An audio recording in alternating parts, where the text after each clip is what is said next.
খবরদার, আমায় কাটবে না, খবরদার। ভালো হবে না কিন্তু। ওই কাঁচা আম গাছটি কাটো আর আমায় ছেড়ে দাও। তোদের দুজনকেই কাটবো, আগে তোকে আর তারপর ওকে। এখনো হাঁ করে দেখছো কি? যাও, গাছটা কেটে ফেলো। কানাইঘাটি গ্রামের পাশে ছিল একটা জঙ্গল। সেই জঙ্গলের ভেতরে ছিল দুটো আম গাছ।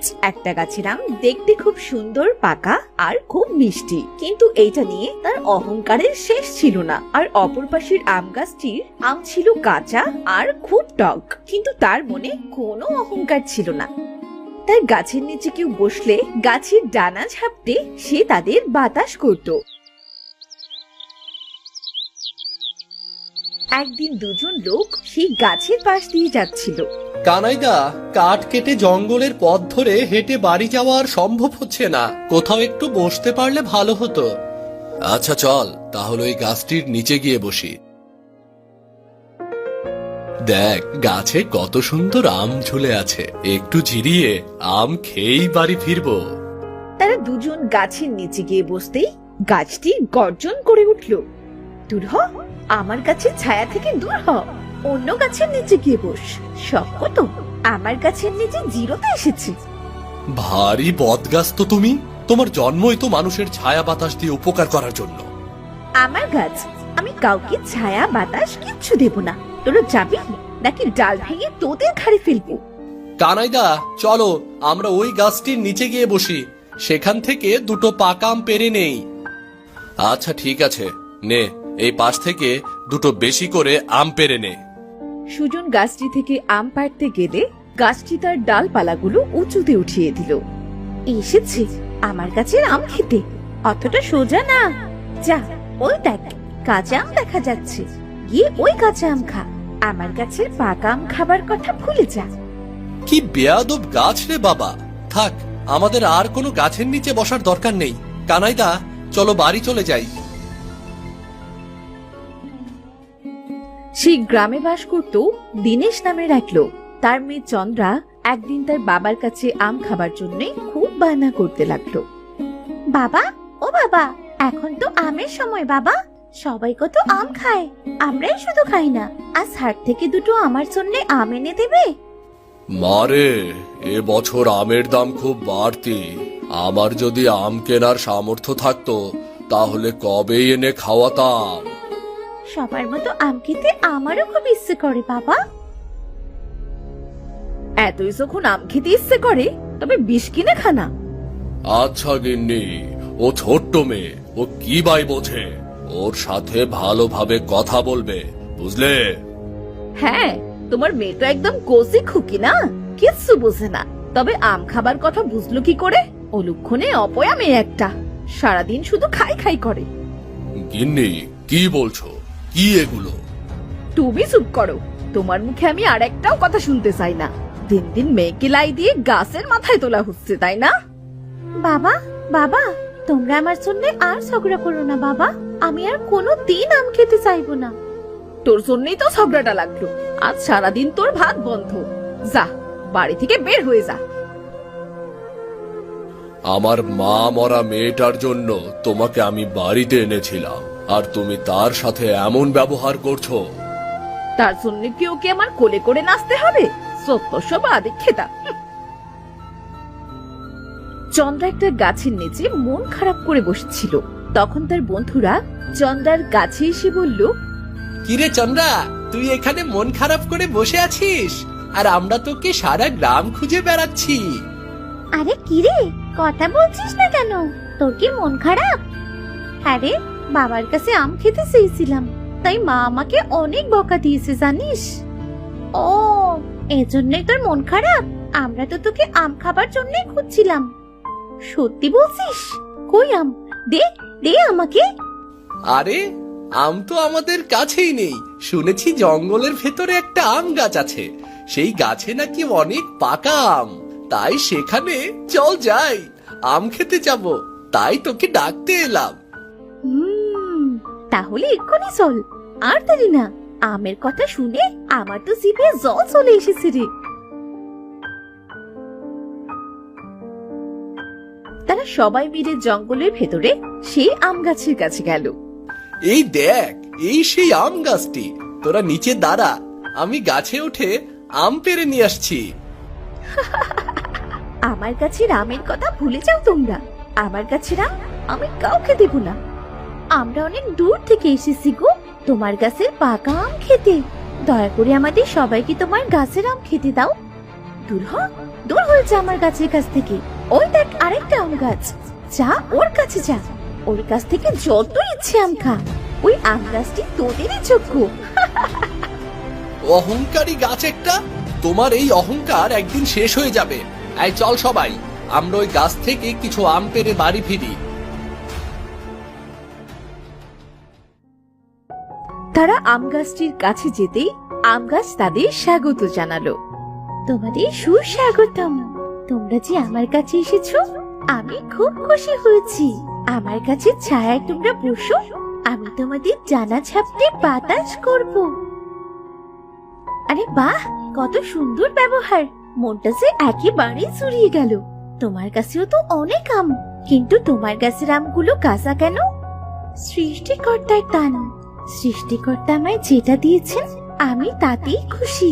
আমি আমার ডাল নিচু করে দিচ্ছি, তোমরা আমার কাছে আম খেতে পারো। না না, ওই টক আম আমরা খাবো না। আমাদের আম দেবার কোনো প্রয়োজন নেই। তোমার কাছে বাতাসের ছায়া দিয়ে যে উপকার করলে আমাদের, এতেই আমরা অনেক খুশি হয়েছি।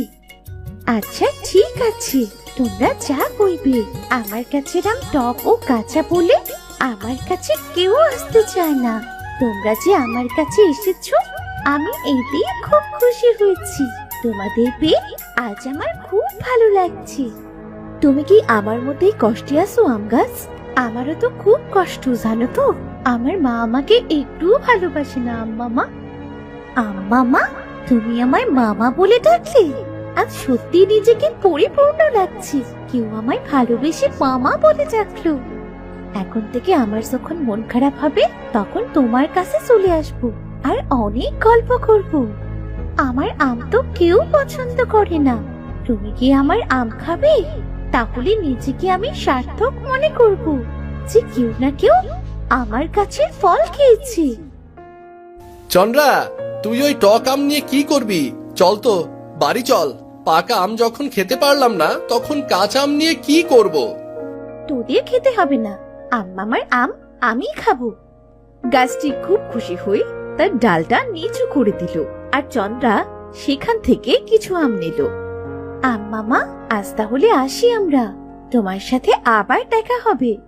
তারা আম গাছের কাছ থেকে বিদায় নিয়ে বাড়ি ফিরে এলো। চন্দ্রা বাড়ি এসে সেখান থেকে একটা আম খেতেই, এ কি, আম্মামা তো বলেছিল তার আম টক, কিন্তু এ তো খুব সুস্বাদু আর মিষ্টি। সোনার বীজ? এই আমেরাটি সোনার? এটা কি করে সম্ভব? আমি কালই আম্মামার কাছে গিয়ে জিজ্ঞাসা করব। পরদিন চন্দ্রা আম গাছটির কাছে গিয়ে আমের বিষয়ে জিজ্ঞাসা করলো। আম্মামা, তুমি যে বলেছিলে তোমার আম টক, মানুষ কেউ খেতে চায় না, কিন্তু তোমার আম তো খেতে যেমন সুস্বাদু তেমনি মিষ্টি, এমনকি তার বীজটাও যে সোনার। মেয়ে, সবাই তো আমার উপরটাই দেখে, ভেতরের খবর কেউ রাখে না। সবাই আমার উপরের কাঁচা আম দেখে ভাবে আমার আম খেতে টক, আর এর জন্যে কেউ আমার গাছের কাছেও আসতে চায় না। আসলে আম্মামা, আমরা মানুষেরা সবসময় উপরের সৌন্দর্যটাই দেখি, ভেতরটা দেখি না। যদি সবাই ভেতরের সৌন্দর্য দেখতো, তবে কতই না ভালো হতো।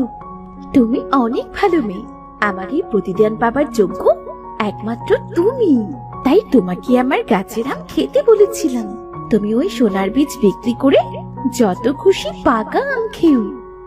না গো আম্মামা, বাবার খুব অভাব জানো তো। আমি বরং বাবাকেই বলবো বীজটা বিক্রি করে খাবার কিনতে। আমাদের ঘরে আজ 2 দিন ধরে কোনো খাবার নেই, আবার তার উপরে সৎ মা। আমি সব জানি মেয়ে, তোমাকে আর বলতে হবে না। নাও নাও দেখি, এই গাছ থেকে আরো কয়েকটা আম নিয়ে বাড়ি ফিরে যাও। চন্দ্রা খুশি হয়ে গাছ থেকে কয়েকটি আম পেড়ে বাড়ি ফিরে এলো এবং তার বাবা মায়ের সাথে সব কথা খুলে বলল। তাহলে তো গাছটি খুব দয়াবান মা, মহান সৃষ্টিকর্তা যে কোনো উপায়ে আমাদের রিজিকের ব্যবস্থা করে দিলেন। চন্দ্রা রোজ আম গাছ থেকে কয়েকটা আম পেড়ে আনতো আর তার সোনার বীজ দিনের শ্যাকরার কাছে গিয়ে বিক্রি করে আসতো। দেখতে দেখতে তাদের অবস্থা বেশ সচ্ছল হলো। ওগো, প্রতিদিন এত অল্প অল্প সোনার বীজ কি করবে? বলি কি, চলো না আজ আমরা গাছটি মেরে তার থেকে সমস্ত আম পেড়ে সোনার বীজ বিক্রি করে অনেক ধনী হয়ে যাব। না না গিন্নি, এটা মোটেও ঠিক হবে না। গাছটি আমাদের কত উপকার করলো, আর শেষে কিনা তাকেই আমরা মেরে ফেলবো। চুপ থাকো তো, যেটা বলছি সেটা শোনো। চলো আমার সাথে, আজ এক্ষুনি গাছটি কাটবে। দিনেশ ও তার স্ত্রী একটা কুড়াল নিয়ে জঙ্গলের পথে হাঁটতে লাগলো।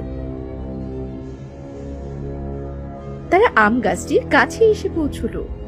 এই দাঁড়াও দাঁড়াও, এই দেখো একটা পাকা আম গাছ। আগে এই গাছটি মেরে এর আমগুলো পেরে নাও, এতে আমও বিক্রি করা হবে, আবার কাঠও বিক্রি করা যাবে। আমের যে দাম, তাতে আমরা অনেক টাকার আম বিক্রি করতে পারবো। তা কথা মন্দ বলনি, ওই গাছটি কাটলে আমরা বেশ লাভবান হব। খবরদার, আমায় কাটবে না, খবরদার। ভালো হবে না কিন্তু।